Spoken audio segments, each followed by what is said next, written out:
Hey, it is your buddy, Peace and Harmony with you here today. Much love going out to all the beautiful empowered harmonizers.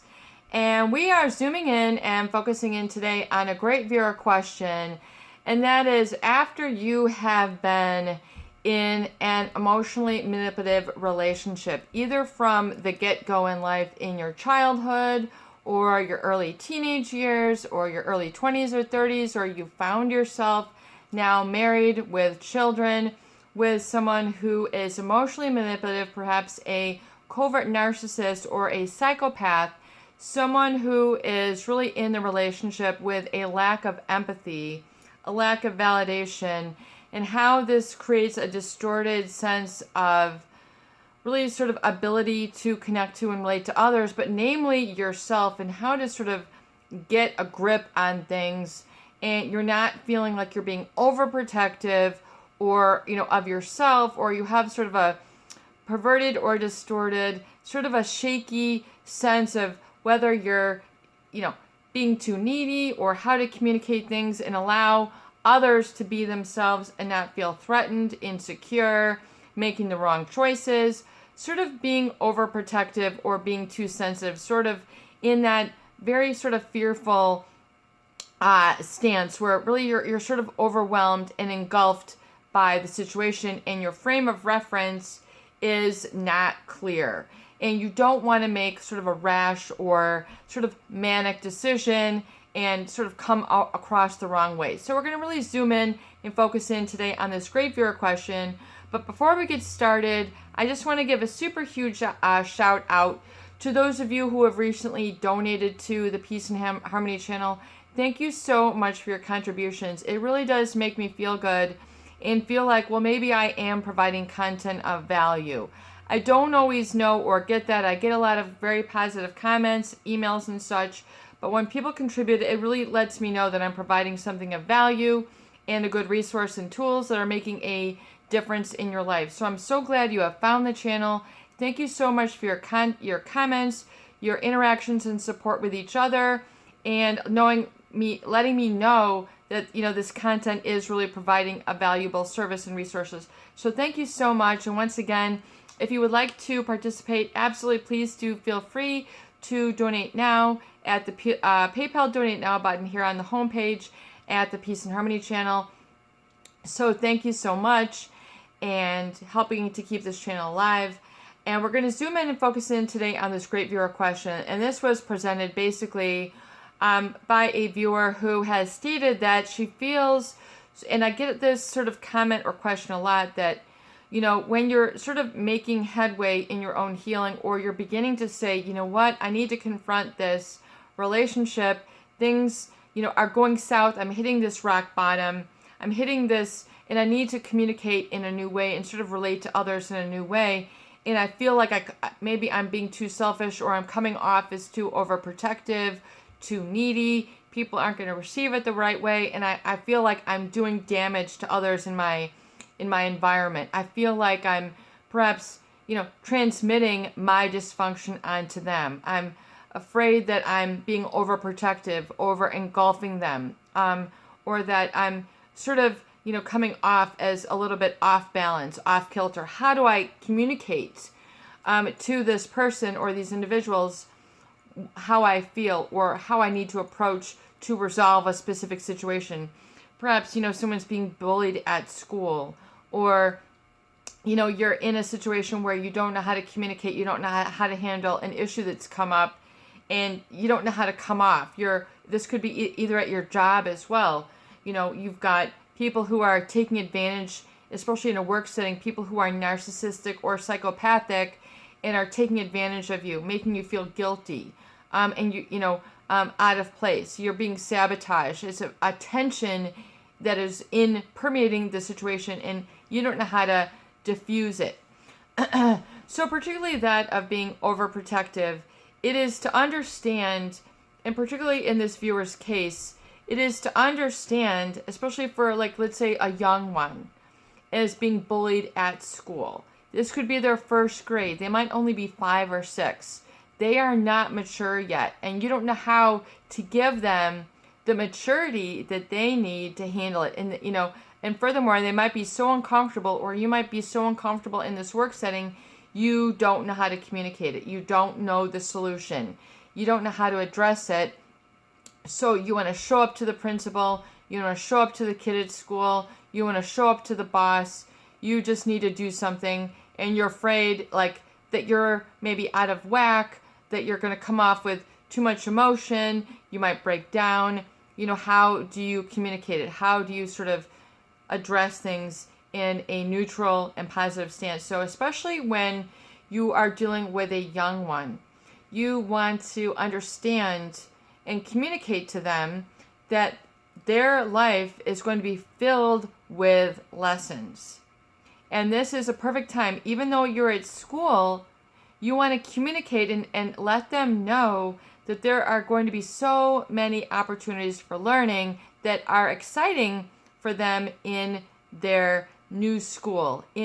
Especially when we talk about, new school years, especially when we talk about new seasons, new quarters at an employment, at a job, new projects. It's a perfect opportunity for you to understand and communicate, namely, the positivity of this. And that this is about them. And you want to communicate, especially to this child. Let's say a child is being bullied at school, and you're afraid of, sheltering them too much so that they can't really handle it, or you've never handled this in your life. So how do you communicate it to them? Let them know, and especially as a parent, that there are going to be many teaching opportunities for you, especially in situations like this, is to let them know and communicate to them that I understand completely that you've encountered this new person at school who is causing you to feel uncomfortable, who is coming across as mean, pushy, someone who is feeling threatening or scaring you. You want to use some very basic terms to help validate to that child how that they're feeling, and that you're okay, you understand, and that you're going to help them feel safe. You're going to help them understand and teach them that they, in their school, not only are you going to be learning new classes, you're going to be learning new studies, you're going to be learning math, you're going to be learning reading, you're going to be learning writing, you're going to learn arithmetic, you're learning about social studies, you're learning about science, you're also learning about people. That this is a whole nother subject that you're going to have in school, maybe that the teacher doesn't have a class in, but that you are going to be learning not only now, but throughout your life. You're going to be learning about people. You are going to be learning about people, and this individual who you have met in the neighborhood or your class, this is a type of person you are learning about. And it's important to understand, darling, honey, love of my life, that this type of person, sometimes people, to get attention, they come across in very strong ways. They might be pushy of you. They might be physically aggressive. They might speak things that are hurtful to others. These people are trying to get attention. They're trying to be popular. They're trying to look like the strongest kid in school. They might try to look smart. They might try to look like they have the best clothes, they have the best toys, they've got the best grades, they've got all the right friends. And they are trying to get attention and get this sort of feeling, and oftentimes they do this through causing others to feel afraid. And they will do this. You will find that there are going to be people like this in your class or in the neighborhood here, and that you understand and you want them to know that this is just how they try to maybe make you cry, that this is how they get a sense of power or control over you.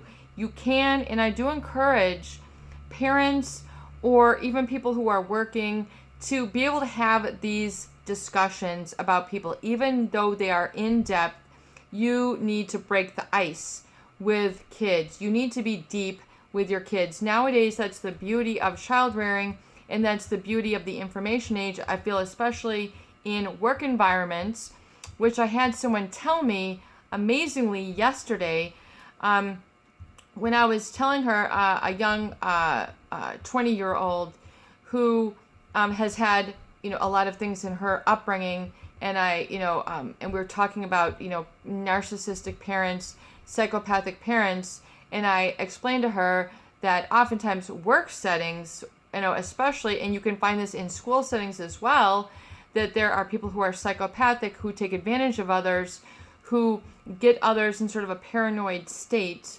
and come off as very charming and with a lot of gravitas, yet they are violating boundaries, unethical, and are running businesses. Oftentimes you find them in the boss's chair, the boss's office. And she said very profoundly that she unequivocally believes that those people in business have the same chemical and personality composition as those people who are in the prisons for committing violent acts, felonies, etc., that they are no different than these people. They've just found a way to make it socially acceptable, to be socially acceptable, and spin in this manner. And I thought that was really amazing. In fact, when you think about it, that is a pretty profound statement from a 20-year-old.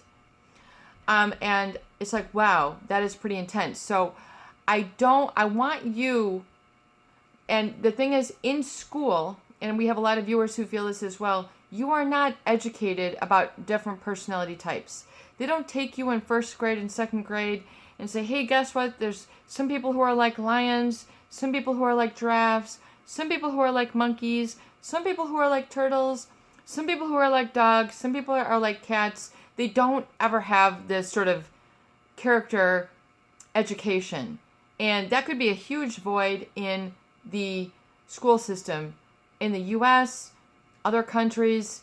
Maybe someday there will be, character education, not as, just an after school class, or not, put off until, college, until people like myself who major in psychology, who major in English, who, take majors in education, or, combination of these, and have studied this angle, organizational psychology. Someone asked, what is my training? Psychology, education, English. I mean, that is my training at university level, master's level. And then niching it out into what we're doing right here, and sort of crafting and curating through a lot of, your life experience is oftentimes the best teacher, but people don't always value it as such. Your real life experience is the best teacher. And you need to understand that life can be your greatest teacher when you give it credence and value as such. And so, whether it's grocery shopping, whether it's your intimate relationships, you're going to learn a lot from these. So you better buckle up. And so to be a parent now, and to understand that there's going to be bullying, there's going to be Facebook bullying, there's going to be cyberbullying. Now there's, kids have, as well as, in work settings, especially for the, people who are in their 20s, 30s, you're going to get a lot of the Facebook issues. Do I follow them on Facebook? Do I like this? Do I have enough likes? It becomes this whole high maintenance area. It's so very important, and I do feel that there's too much technology. If you look on some of these, apps and things, I mean, you can app yourself right out of knowing how to cope in life. I mean, you don't need to keep that up with the times that you need to have a gazillion apps, that you're modifying your finances, how do I know my heart rate, sleeping, by apps. I mean, it's just, you need to realize that you yourself are equipped and, to actually handle a lot of these things. And so communicating and knowing how to work directly with your child is to help value life lessons and learning about sort of, what are different personality types like, what are they going to encounter. It's a perfect opportunity to set them up properly in life so that they know how to navigate the seas. They know how to have an emotional rudder with these types of people, and then what to do. So if you're encountering someone like this who is violating your boundary, violating your personal space, making you unhappy, that this is the time for you to understand that your feelings are worth paying attention to, and this is how you handle it. You come to the parent, you come to the teacher, you don't allow this to happen. You get adults on your side. You get the boss on your side. You get the teacher on your side. You get that kid's parents on your side. And yes, you do need to protect, but not protect them to the point where they are not autonomous, industrious.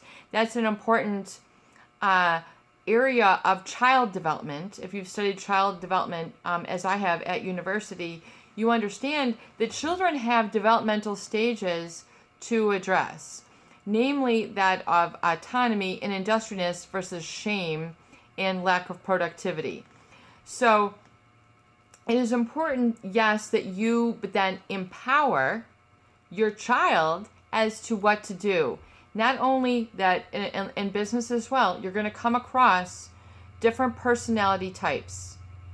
Different personality types, which this is how they think, this is how they act, and this is how you deal. This is how you, through boundaries and standards, you protect yourself. You take your interests, your needs are paramount, and you need to address so that this does not engulf or overwhelm you to the point where you can't focus, you can't have a job, you are in the paranoid, you're being, your ideas are being stolen, you're being used by the employer, you're being squeezed out, you're being asked to do so much and not have compensation or credit where credit is due, and you're allowing this sort of fear and to pervade either your classroom or your workspace. And I use this to cover both angles, because it not only is it going to, be there in the kindergarten, it's going to be there in the first grade, it's going to be there in certain jobs, and unless it's taken care of, unless it's addressed, it's going to run rampant.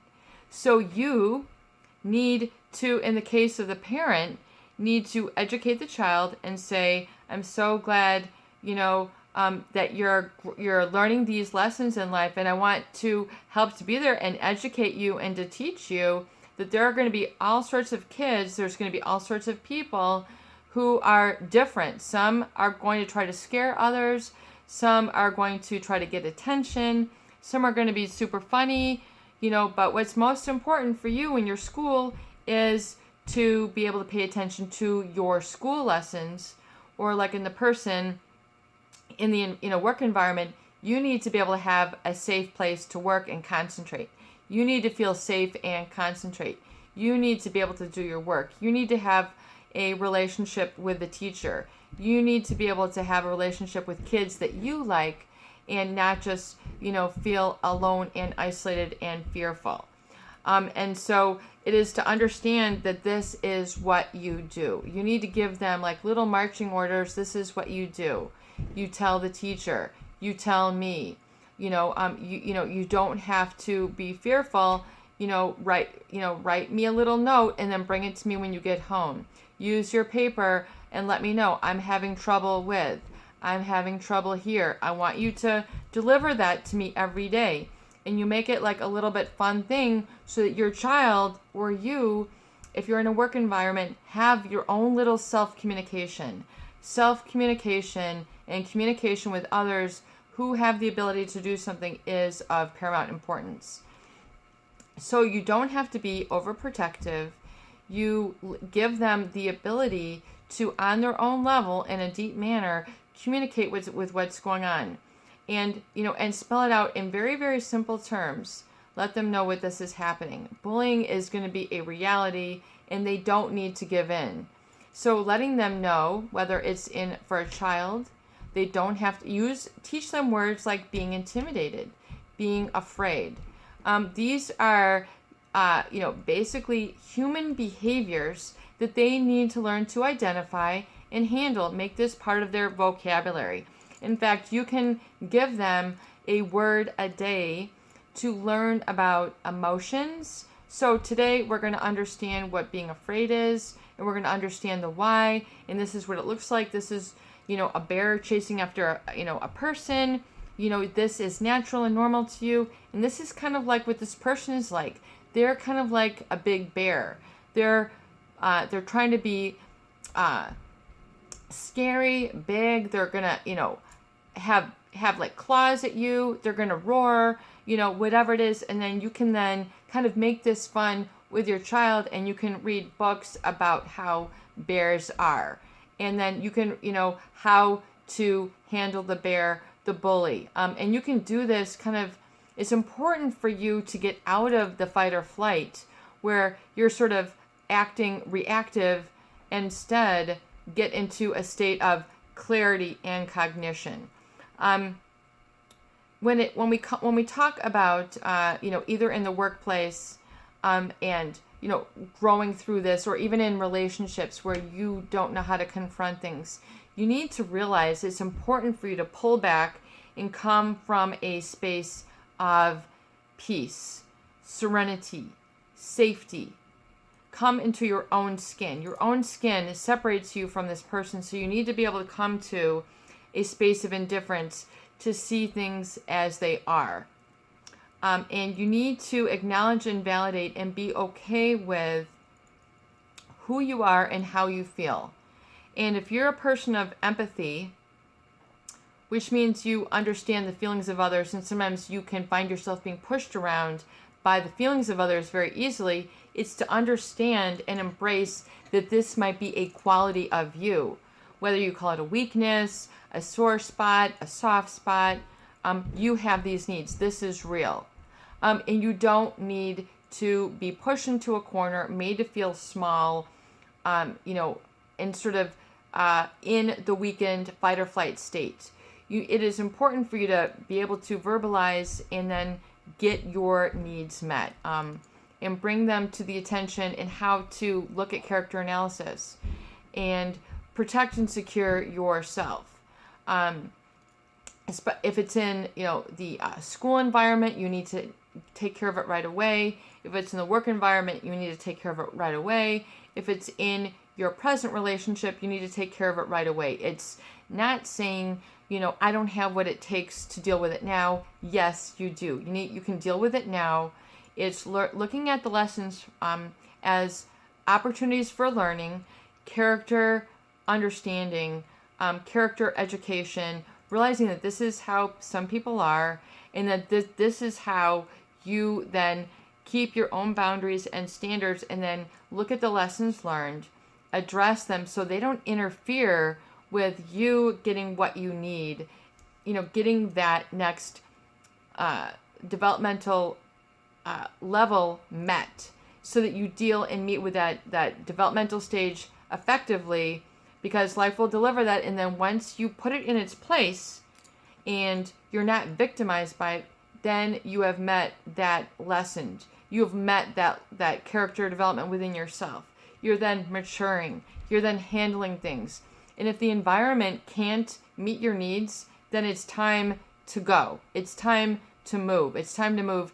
If the teacher doesn't support you, change teachers. If you can't have a discussion with the principal, then take it to the next this next supervisor level. If you can't, it's like the same thing in your work environment. If you can't get it met, go up to the next level. Don't be afraid to confront the top people and have them advocate for you. It can be a great opportunity to learn and to develop your own character and advance your own career, your own education. You can do this. Any other questions, just let me know. It's your buddy, Peace and Harmony, and I hope that these videos do help. Please share, please subscribe for more great tools, videos, discussion, and support. Peace out. Love you.